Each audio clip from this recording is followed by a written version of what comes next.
Swayam Prabha. Digital India. Educated India.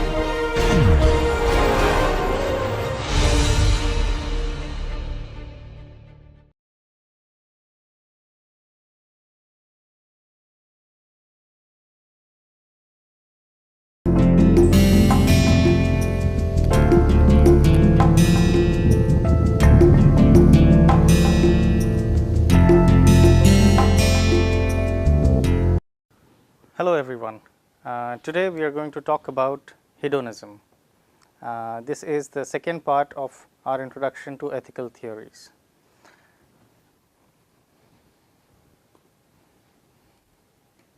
Now we have talked about consequentialism. We have talked about consequentialism as a domain in which moral character of an action is judged by the consequences that the action achieves. Now, we in the talk of consequentialism, well, we have shifted the moral judgment from the act to the consequences it attains. But notice, we have not talked about what are these kinds of consequences. What is it that describes these consequences? Now, to describe these consequences is the job of a moral theory. So, this consequence is what would rightly be called as good, that any act is in the pursuit of what is good, but the question comes to be that what is this good? Good within quotation marks. Now, attaining the good, as I read, is a part of consequentialism, that is an action. Attaining the good is a part of consequentialism, that is, an action is right if the consequences aimed or achieved are good. Now, are we substituting consequences with good, but is this explaining what consequences, what good is? Hedonism is a theory which tries to answer this question, that what is the nature of good. So, it is explaining or defining what is the good, and I put it within inverted commas because it talks about the concept good. Now, but then what is the content of this good, or what is the description of this good? Hedonism proposes an answer to this question. It says that the good is that pleasure is the good, the true goal of every living being, and what everyone ought to aim at. Now, as we see, hedonism talks about the true goal of every living being and what everyone ought to aim at. The key word here to remember is pleasure. Now, is pleasure the same thing as good? Now, the hedonist claim is that, well, attaining pleasure or happiness, there may be a difference between the two, but for the moment let us assume them in the same bracket, that attaining pleasure or happiness is what we are naturally equipped with, and this is our aim. Now, what are pleasures? Now, pleasures or happiness seems to be a natural phenomena that we are equipped with. The ability to feel or know pleasures is almost introspective, and hedonism goes ahead to claim that, well, this immediate implicit knowledge of what is pleasurable or what is happiness inducing, either in the short run or the long run, is what ought to be the parameter for determining what is good. Now, the text referred is William Frankena, and on the page 84 he brings about some contentions about pleasures. I read, only pleasures are intrinsically good, or whatever is pleasant in itself is good in itself. A hedonist may admit that some pleasures are morally bad or wrong, or that some are bad because of their results. Now, this is to be noted. Only pleasures are intrinsically good, or whatever is pleasant in itself is good in itself. A hedonist may admit that some pleasures are morally bad or wrong, or that some are bad because of their results. Now, this is a contention of as put out by Frankena. Now, the gist of which is saying that pleasure or happiness is the final standard, the desired final or perpetual consequence.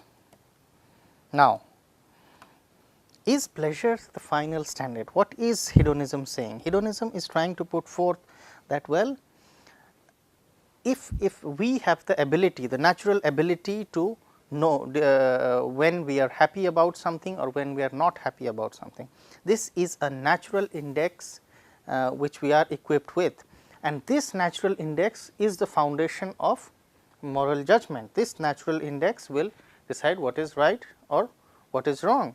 So, what this the hedonist is saying, he is trying to bring about the relation between two notions which are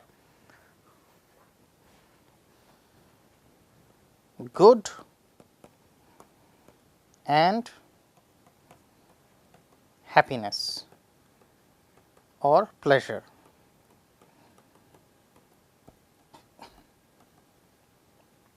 Now, what is the relation that is going to be between these two notions, good and happiness and pleasure?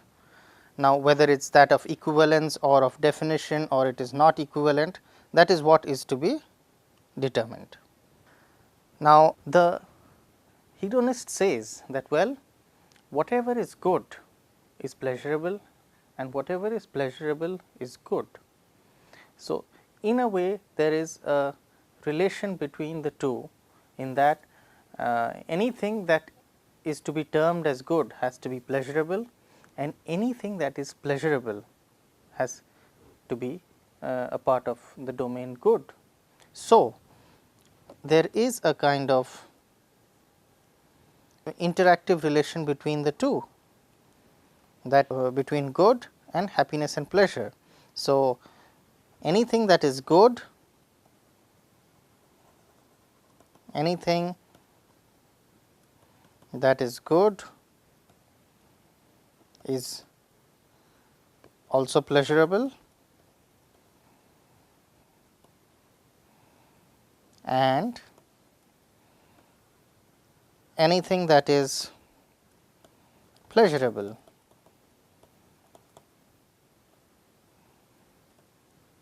is also good. So, now standing of these two claims, 1 and 2, and that they are almost being able to be interchanged vice versa, this brings about a kind of definition to good. However, the hedonist stops short of defining the good as that which brings happiness, but this brings such a strong correlation that it is almost of an equivalence. Now, if the hedonist is true, what the hedonist is saying, that there cannot be something which is good and is not pleasurable in short or long run. So, this is the essential claim, that there cannot be something which is good and is not pleasurable in the short or long run.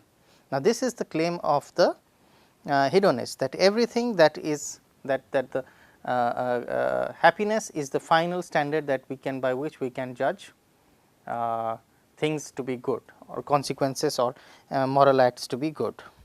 Now, keep in mind that the next theory that we talk about is utilitarianism, and utilitarianism also subscribes to hedonism, where it claims that, well, happiness is pursued. Notice, we are not talking about the domain of the agent, that happiness for whom, for how many, happiness for in the short run or in the long run, or happiness over vis-a-vis pleasure or satisfaction. So, these are broader areas, but what now as a student of hedonism we need to know is that it talks about our natural ability to have a preferential hierarchy between what may be broadly termed as happiness, pleasure, satisfaction, and what we morally call good. Now, getting a relation between these two is the ethos of the hedonist claim. Now, let us read what is on the slide. Pleasantness is the criteria of intrinsic goodness. It is what makes things good as ends. It is not just a coincidence that what is pleasant is good in itself and vice versa. This is again from our textbook. Now, what is this claim saying? It is saying that pleasantness is the criteria of intrinsic goodness. Intrinsic goodness meaning valuable in itself.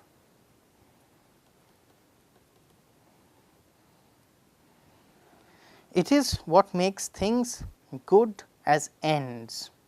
It is not just a coincidence that what is pleasant is good in itself and vice versa.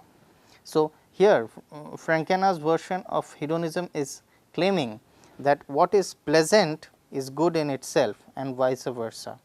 That means there can be nothing that which is not good and yet pleasant, right. So, what is this fundamental claim denying? It is denying one, good but not pleasurable,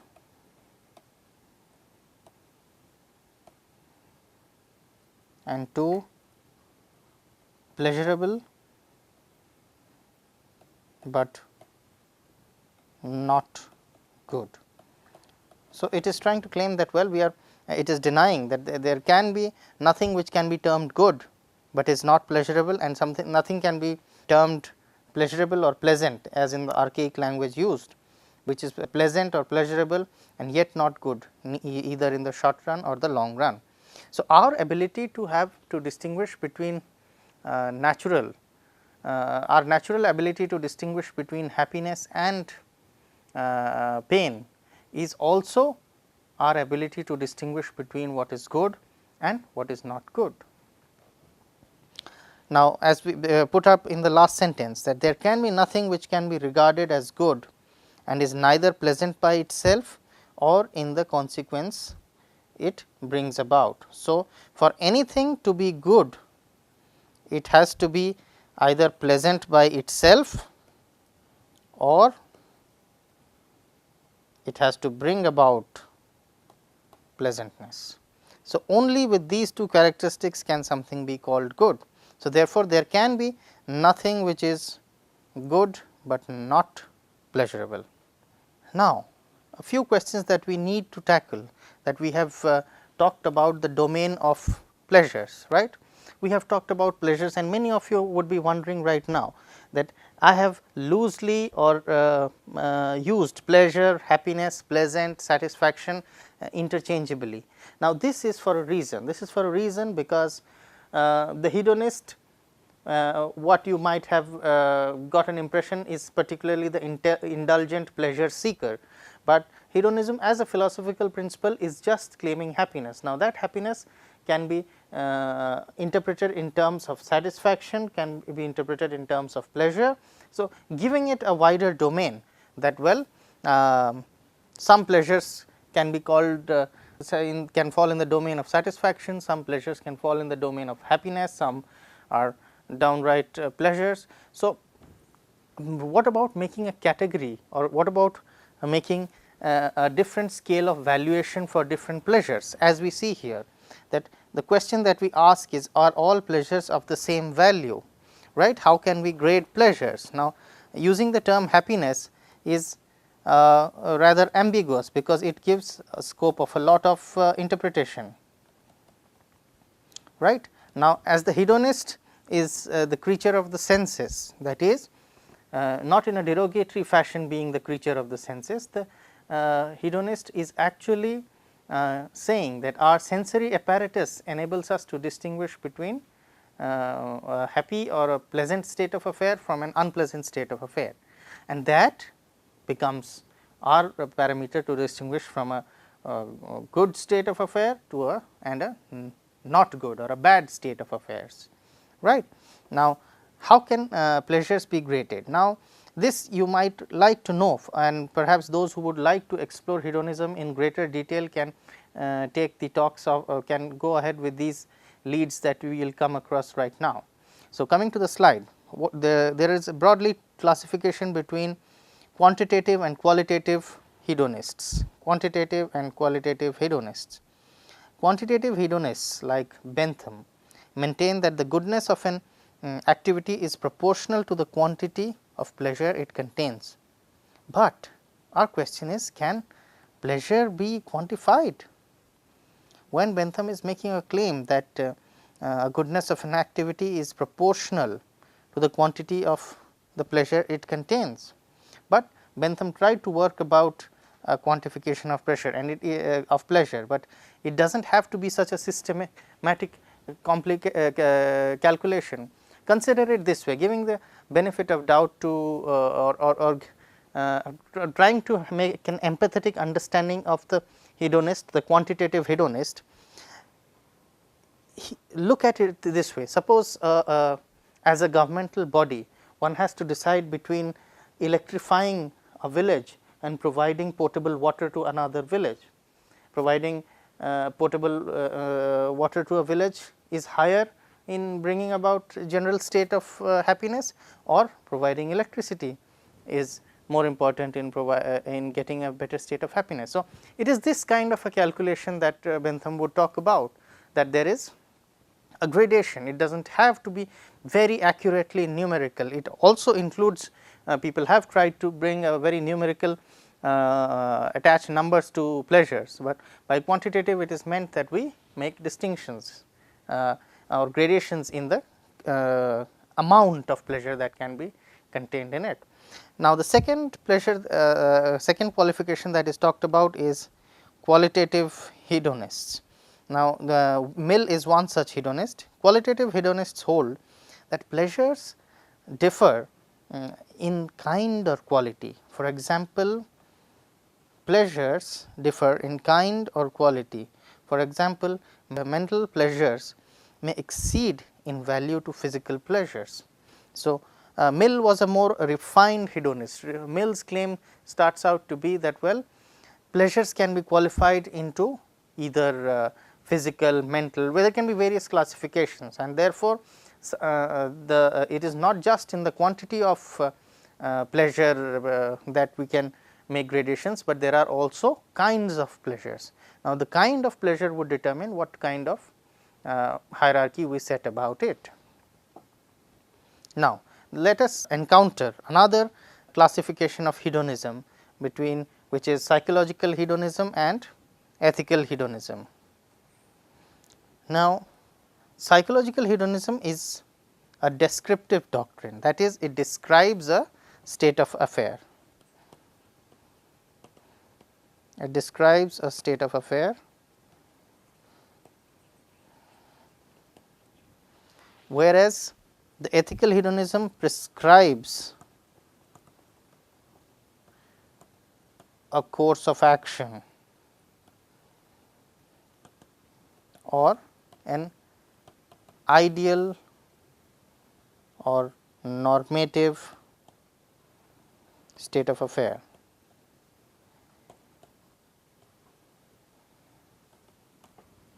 Now, let me read. Psychological hedonism is claiming that, well, it is human nature to seek pleasure and avoid pain, fairly simple. Ethical hedonism, on the other hand, reads, humans ought to seek pleasure and avoid pain. Now, the difference between the two is in the word ought. This is a description, this is a prescription. Psychological hedonism describes the way things are, it is a descriptive thesis, and ethical hedonism is a prescriptive thesis, it prescribes the way things should be, it is a normative thesis. Now, some things you might like to know, that if ethical hedonism is true, therefore, it implies that psychological hedonism also becomes true, right. Ethical hedonism true, psychological hedonism becomes true. But psychological hedonism being true does not mean that ethical hedonism is true, right. So, psychological hedonism is just a description of state of affairs, whereas ethical hedonism is a prescription how things ought to be. Now, having said this, let us see what is or what could be the problem with hedonism. Now, people like Moore, G. E. Moore, a famous philosopher, have argued that the hedonists make an illegitimate inference from, this is the premise to the conclusion, from the premise that pleasure and pleasure alone is desired as an end, to that pleasure and pleasure alone is good as an end. So, from what is desired to becoming what is good, is this legitimate? Now, again this leads from the normative descriptive claim that we talked about. Now, if we see that pleasure is, we seek pleasure naturally, that is a factual state of affair. Now, our seeking pleasure naturally, does it become also that we ought to seek pleasure? That is where the illegitimate inference difference is brought to light by G. E. Moore, that hedonists make an illegitimate jump from what is the case to what ought to be the case. So, what is desired as an end and what is desired as an end and what is good, they cannot be linked, or there is no reason to see why one leads to the other. Now, there are some more issues that we need to talk about, that let me give you an example. Let us talk about it. Let us do a thought experiment. Let us assume that there is a hedon machine, as a philosopher has conjectured, that or let us say that we have something called virtual reality, and that we are plugged into a virtual reality machine, having all the pleasures or having the sensation of all the pleasures that we want, and our bodies are on a life support system and they survive, and our life continues to be the string of pleasures that they are. Now, this seems to be a tricky situation. Are we going to be as happy as we think we would be? Would you like to sit or be plugged into this virtual reality machine? You could have all the pleasures that you would require, but would you call the life a happy life? Because it brings forth a deeper question, a question that is a comfortable life and a meaningful life, what is the relation between these two? Now, pleasure is when you are plugged into the virtual reality machine, you have all the sensations and the pleasures that you would require, but on a cumulative effect, does this lead to a happier state of affairs? Many of you would be appalled by the idea of this virtual reality machine, and you would not consider being plugged into that machine, at least not for life, whereas there is something that is preventing you from feeling this as the measure of happiness. Now, those who are thinking that this machine, I do not want to be plugged into this virtual reality machine, are implicitly non-hedonists. That is, they are to them it is clear that somebody who does something what he thinks is morally or ethically right has a certain sense of satisfaction, a certain sense of happiness or accomplishment for that. say, why does Mother Teresa, if I ask Mother Teresa that why have you been sacrificing your comfortable life and working so hard and giving up pleasures to serve the poor. Our country, India, is full of examples of such people. But then, what would Mother Teresa or any other saint in this matter reply? That do I do it for the happiness I seek, or as we have written here, that the pleasure or the happiness or the satisfaction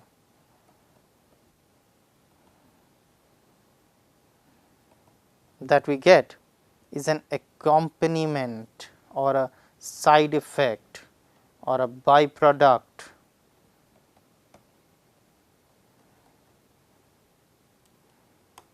Okay. Now, let us read what is written on the slide. Pleasure as an accompaniment or side effect or a byproduct of our objectives and not the objective itself. Now, why this idea of being plugged into a virtual reality machine seems to be appalling to many? It is because we are not targeting the happiness perhaps, or the pleasure that comes along, or even the cumulative satisfaction that comes along. We need to do the what is good, not because it brings along satisfaction, but because it is good and satisfaction comes along with it. Now, this is the kind of an argument that the non-hedonist would make, that the hedonist stands falsified when he claims that all that we do is because it gets us satisfaction, and only those things that get us satisfaction are things that can be called good. So, is good, the second question that we come up, is good the desired consequence, or does the desired consequence become a good? Now, I will leave this question to you as an audience, that is what we desire, does it make something good, that something is desired, x is desired, therefore, x is good, or x is good because x is desired. Now, if your answer is latter, that is x is good and therefore, it is desired, then you are a non-hedonist.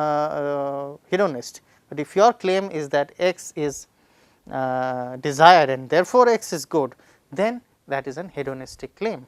So, hedonism is an essential, is an interesting and primary mode or impulse in human behavior, that when it tries to naturalize human behavior to how we are equipped to come across life, that our choices of our ability as sentient creatures to prefer pleasure over pain, to prefer pleasure and to shun pain is a natural part of us, and that is what should be perhaps the basis of a moral theory, that any act is moral only if it brings about the satisfaction. The utilitarian takes it further, says that well, it increases the number of agents, that it is the greatest happiness of the greatest number. We will be talking about that theory next. So, the hedonist in essence is making one hierarchy clear, that we prefer pleasure over pain, and this alone is the fundamental for making a moral judgment or making an ethical claim. Now, the hedonist therefore can denies that there can be anything that is can be called good and is neither pleasurable in the short run nor in the long run. So, with this we come to an end of the topic of hedonism, which is a fundamental moral ethos in most traditions, be it the Charvakas in the Indian philosophical tradition or the Epicureans in Greek tradition. So, this is a very fundamental drive where it is trying to naturalize human beings into the creatures that they are, and also as a rebellion to the extraordinary tenets of morality, perhaps founded on religion, which constantly restrict the natural preference order of human beings.